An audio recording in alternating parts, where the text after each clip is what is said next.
I may as well just jump into it with the Dak Prescott stuff. I believe there's only really two ways to look at this here, guys. There's the conventional way, and there's the circumstantial way. Conventionally speaking, nobody thinks that Dak is worth really even 30.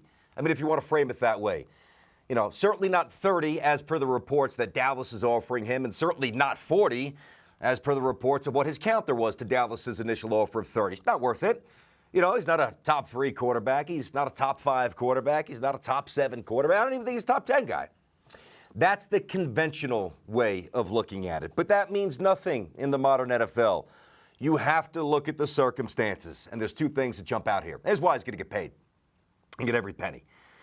The cycle of paying quarterbacks, it is what it is. When you're up, Tiki's talked about this for years. You're up, boom, there comes the big check. That's pretty basic stuff. We know that. And we've seen it happen everywhere.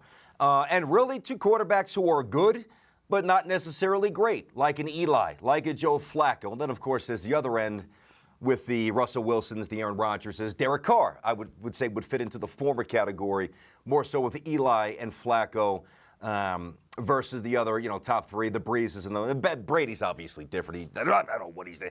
By the way, I know I've been off for a while, but who was Mike, maybe you can help me with this, because I've said this on the air a few times. Who was the one? Was it Peter King? Who recently suggested, or maybe it was to Peter King, that the Pats, it was Dan Shaughnessy, right? That that they're somehow circumventing this salary cap. Was it Shaughnessy? To be honest, I'm not positive. I didn't see that report either, but it's not surprising because we've been speculating about that for years. We've been saying about this for years. It's absolutely bonkers. But, back to Dak and back to what's going to happen here.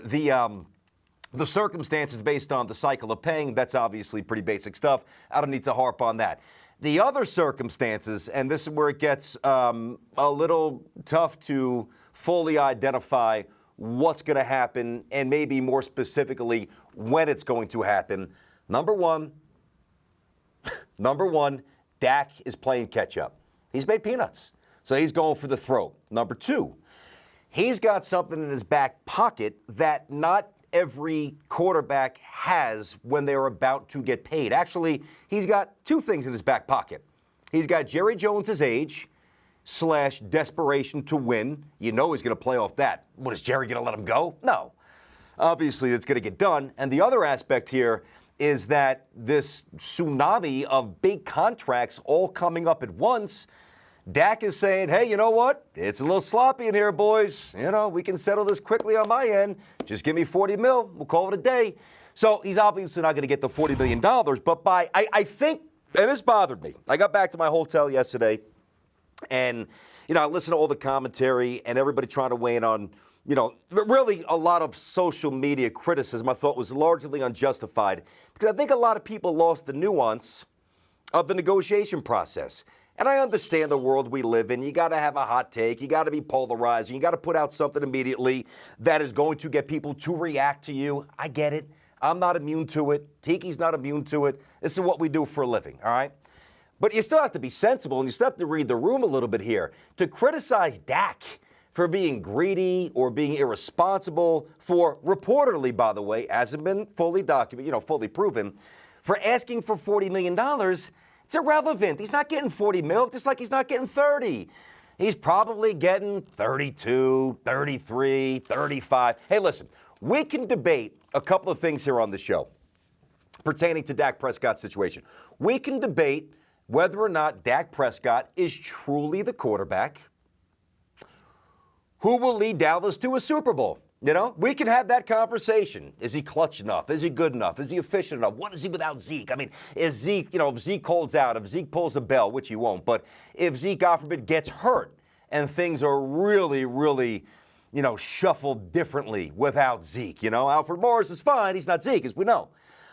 If they don't settle on Amari Cooper, which they will, but again, a variable you have to throw in. We can have that conversation because there's nothing that I can't definitively prove you wrong, nor can you prove me wrong or right until the end of his career when we have all the evidence. So it leads to interesting speculation. But I can't waste time on debating things that I already know the answer to, Is he going to get paid? No, he's not going to get paid. They're going to let him walk. Hey, you kidding me? I mean, think about, it wasn't that long ago when, say, Chad Hutchinson or Quincy Carter were starting quarterbacks for the Dallas Cowboys. It was this century, by the way. That was 2002. Or a couple of years after that, we're an aging, and I love Vinny Testaverde. I love Vinny. But Vinny was shot. A shot Vinny Testaverde going to try to resuscitate the Cowboys back in 2004. Or, somewhat more recently, back in 2015, Matt Castle played a lot of football when Romo went down, and Brandon Weeden was there, and even Kellen Moore from Boise State. I mean, so I throw these names at you just to illuminate one thing. Dak is the guy. Jerry knows it. Everybody in the state of Texas knows it. That's a Dallas fan. I can't speak for the Texans fans. And it's just a matter of when, not if. And you know why? Because he's a high-character guy, all right? He is durable. He protects the football, and he wins games, period. Now, everything else is up for interpretation. And again, I understand that when you get to the quarterback spot in the NFL, it is the most polarizing conversation, maybe outside of LeBron James, who's just such a different monster. Aside from, put LeBron on a different island here, but anything else in the sporting realm, there is nothing, not the NCAA shenanigans, the dopiness that they always seem to show us, not Major League Baseball, certainly not hockey, not even Tiger Woods at this point. We can do a little golf later. And by the way, last time I was on the show, I said I was really worried about Tiger Woods to the point where I thought he was done in terms of winning majors. I was also the person who told you he would win a major again. He won the Masters. He pulled out this past weekend. And that was one thing that I said, I really hope I'm going to be wrong on. But the initial results look as if I'm very right. But the point being is that there's nothing that jumps to the front of the sports radio, sports debate landscape like discussing quarterbacks. Think about this. Aaron Rodgers' personality, some guys love him. Some guys throw a few shots at him when they leave Green Bay, when they leave the building. Eli, I'm just throwing things off the top of my head. Eli, is he really, truly a Hall of Famer? Well, the answer is yes. Of course he's going to get in the Hall of Famer, and he's a great, classy guy. But was he ever a great, great quarterback? You know where I stand on that. He won 2 games that positioned him probably far differently than the rest of his body work has earned him to be positioned. It's about Patrick Mahomes and the new generation of quarterbacks, the various arm angles, throwing with his left hand, the Russell Wilson short. We could do this all day. Big Ben, was he really, truly a great leader last year? Threw some guys under the bus. Is it more harmonious this year? Blah, blah, blah, blah, blah. However, nothing gets the juices going like the quarterback discussion. So I understand. Some of you believe that Dak is a byproduct of what's around him, a terrific offensive line. Granted, not as good as it was 2 or 3 years ago. A little erosion there. We all know that. Those of us who know football, it's not the same offensive line. It's still good. It's not utterly fierce and dominant like it was a few years back. The quarterback and the coach relationship, we talk about that. Look at Goff and look at McVay for the Rams. Look at Reed and look at Mahomes. But if you don't think he's going to get paid, and I think more, because you'd have to be, and don't take this the wrong way, although it's probably hard not to, you're an idiot if you don't think he's going to get paid. He's going to get paid. But if you don't think that he's worthy of that baton, if you don't think he's worthy of being handed a check, whatever the amount ultimately equates to guaranteed money, as the leader of the Dallas Cowboys, as somebody in his mid-20s who was big and strong and fast and durable and predictable in terms of his personality, which is key.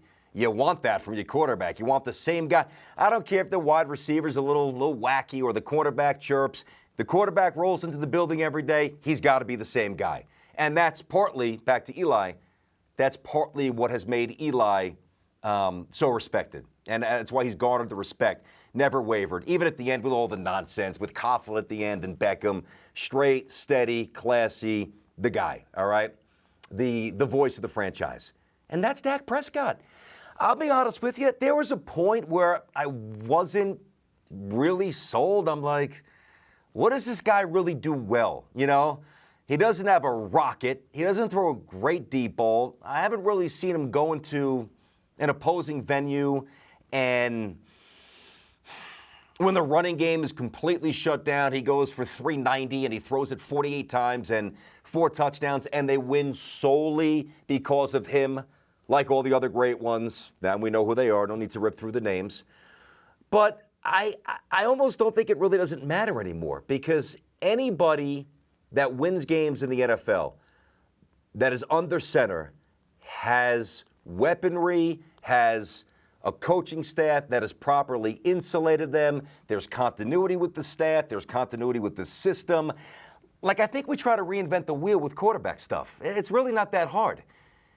Give me a coach who's smart, a coach who is able to delegate and trust the rest of his staff. Give me a quarterback who is receptive to being coached, who's got the requisite talents, make most of the throws, big enough, strong enough, durable enough, and give him an offensive line, give him the threat of a running game, give him one primary receiver down the seam, whether it's a wide out conventionally or a tight end like Kelsey, he's going to win games. I mean, it's really that simple. So, again, I'm sitting here driving. I'm like, how do I start the show? I wish there was a more creative way to start the show. I'm just going to tell you, I believe in Dak. I do. And I know that I'm probably supposed to give you much more, like, if this is the bullseye, it's supposed to bang right in the middle of it. But I don't know. Like, I don't know in 2 years if Dallas is playing in the NFC Championship game and they miss a 37-yard field goal that doinks off the upright and they lose. And then that changes the entire complexion of how we view Dak Prescott. Whereas if it goes in, he's in the Super Bowl. You know what I mean? Or a fumble, or a bad penalty, or roughing the passer. Say it's, 4th and 13, right? And quarterback X, and then the Dallas is on defense. Quarterback X drops back, right? And he's out of the pocket, bang, he gets it, helmet to helmet, boom, 15 yards. The pass was not completed, drops down harmlessly. Dallas is going to the Super Bowl, defense holds, no, it's not. And then they give them the 15 yards and say that they're down 2 or they're down 1. They kick the field goal, Dallas goes home a loser. I don't know what the future is going to yield for Dallas, but I know this. They've got a guy they can trust. They've got a guy who puts the ball in the end zone a lot more than he doesn't, and he doesn't put it on the turf much, all right? 50 more touchdowns than picks. I mean, I know that we're uber critical. The guy wins.